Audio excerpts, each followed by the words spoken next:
Namaste students, I am Dr. Komal Rathore, Assistant Professor, Department of Kamal Bhratya, Faculty of Ayurvedic Science at Jyoti Vidyapeeth Women's University, Jaipur, Rajasthan. Students, today's topic is Mutravas Rotas Vikar. So, starting from Mutravas Rotas, first of all, introduction of Mutravas Rotas. So, among Rotas explained by Shushruth and Charak, Mutravas Rotas play an own role in a body function as Mutrutpatti and Mutra Sanchay. So, organ of Mutravas Rotas are kidney, ureter, bladder, and urethra. So, kidney is very important organ. In these, the urinary bladder is much helpful part of anatomical and physiologically. And in Ayurveda treatment is expect as Uttarvasti procedure. So Charak Charak says Mool Sthan of Basti and Vangshan of Mutravas Rotas, and Sushruth says Basti and Maid. So Basti is a common of both reference. So in this session, we will discuss about Mutravas Rotas Vikar. So here is the Ayurveda give prime importance of Mutravas Rotas. Mutravas Rotas means urinary system, and Srotoghat Vikar means urinary disorder. So begin a system responsible for homeostasis of fluid in the body, and it is detoxify the body by eliminating certain waste product through urine. So when disease and people produce symptoms such as increase or decrease urinary production, painful micturition, and formation of stones, and thereby obstruction, micturition, increase frequency of micturition, and so on.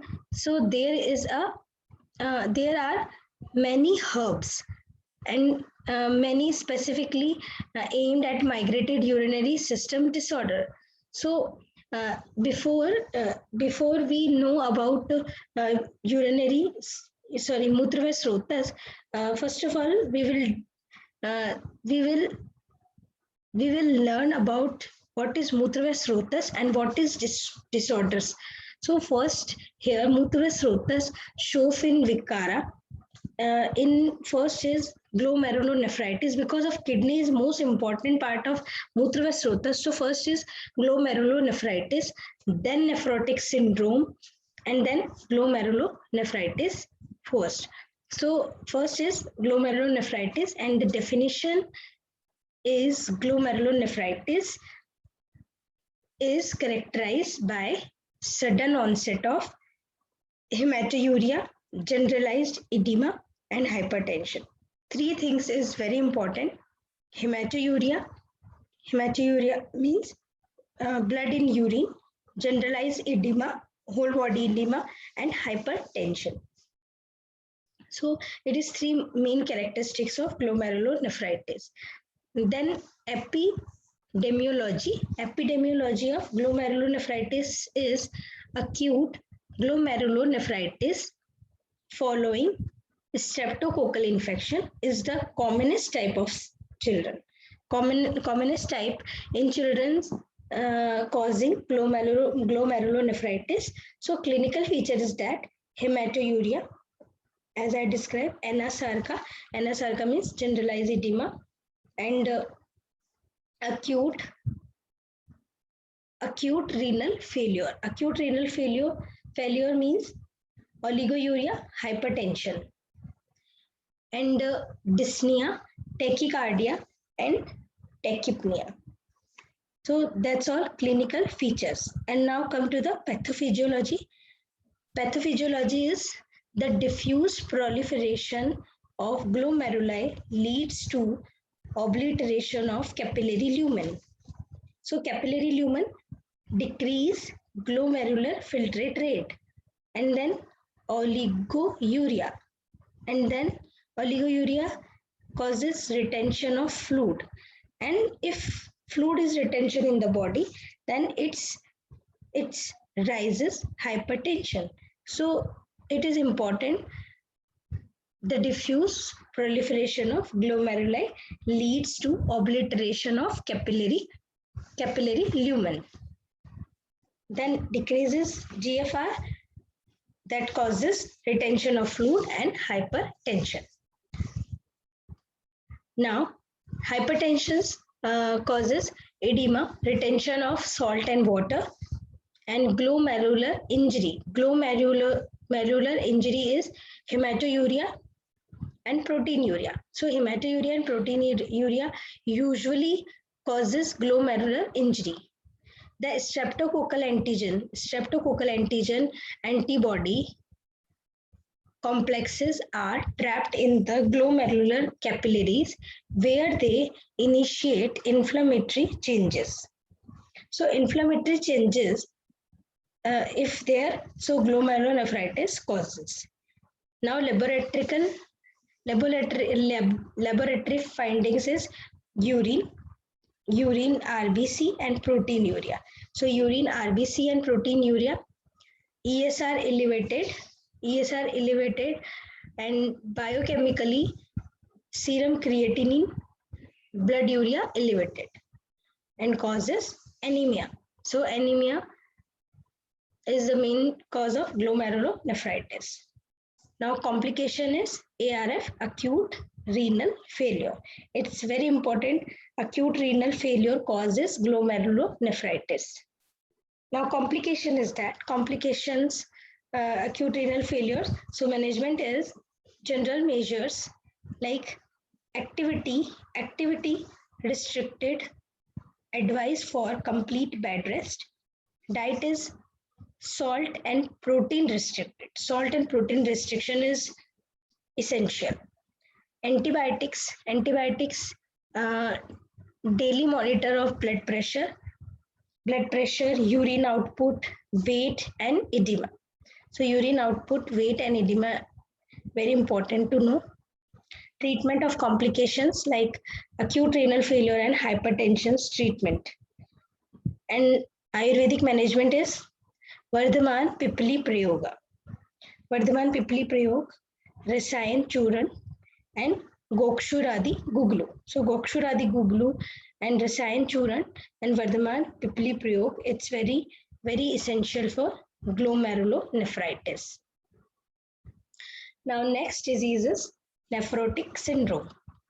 Nephrotic syndrome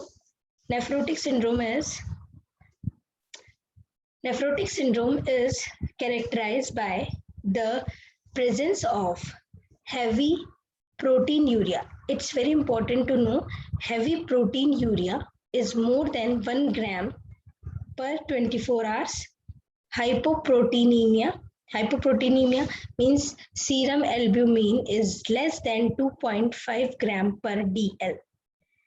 2.5 gram per dl, if serum albumin less than, then it's called hypoproteinemia.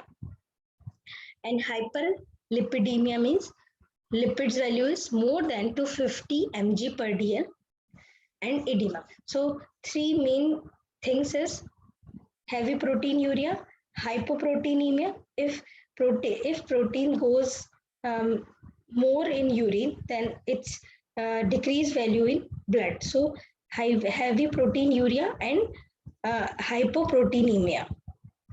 And next is hyperlipidemia. So hyperproteinuria and hyperlipidemia and edema. So nephrotic syndromes occur. And pathology is that certain HLA type like HLA-DR7, HLA-B8 and HLA-B12, very important, are associated with an increased incidence of nephrotic syndrome. So nephrotic syndrome, increased incidence in HLA types. A loss of glomerular basement membrane,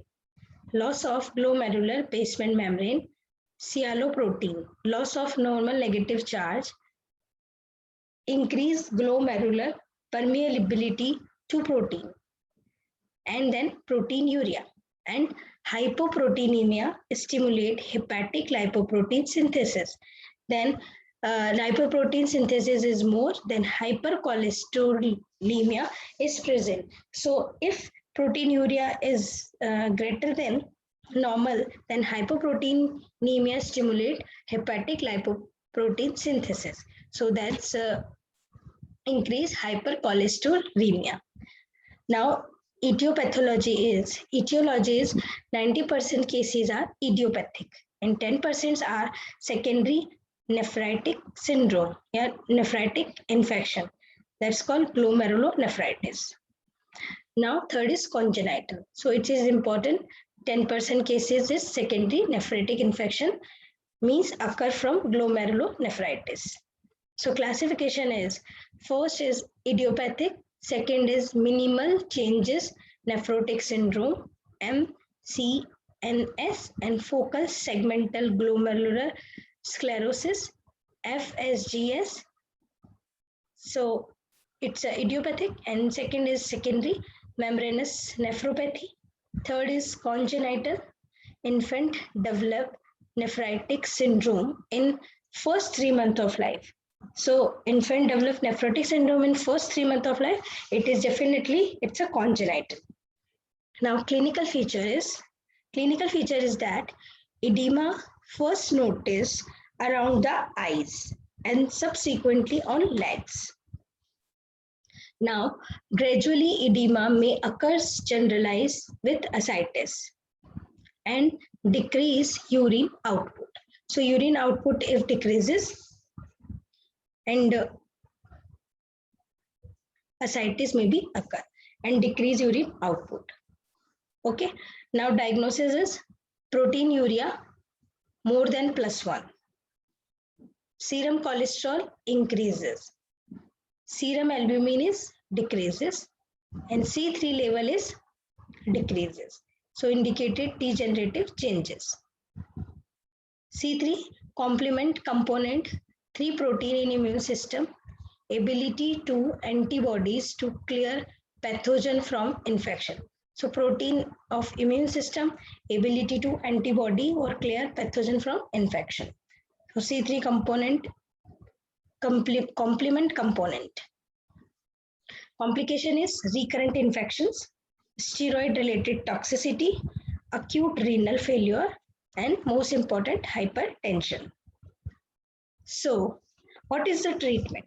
So main treatment of nephrotic syndrome is prednisone and equivalent steroid to reduce edema.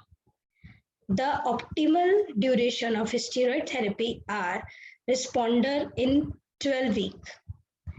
If a child does not respond to daily prednisone therapy, a renal biopsy is indicated.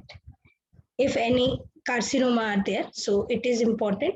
If children not respond to a prednisone therapy because no reduce in edema, so renal biopsy may be indicated. And for Ayurvedic medicine, nephrotic syndrome is Vardhaman Pipli Prayoga, Rasayan Churn, and Gokshuradi Guglu. It is very important, Gokshuradi Guglu.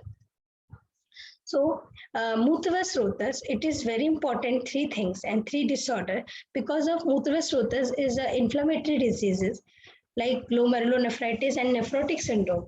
So it is important to glomerulonephritis. Hope you like that session and you will understand what is glomerulonephritis and what is nephrotic syndrome. So if you have any doubt, you can ask me in further session. That's all for this session. If you have any doubt, please ask me. That's all for now. Thank you. Thank you so much.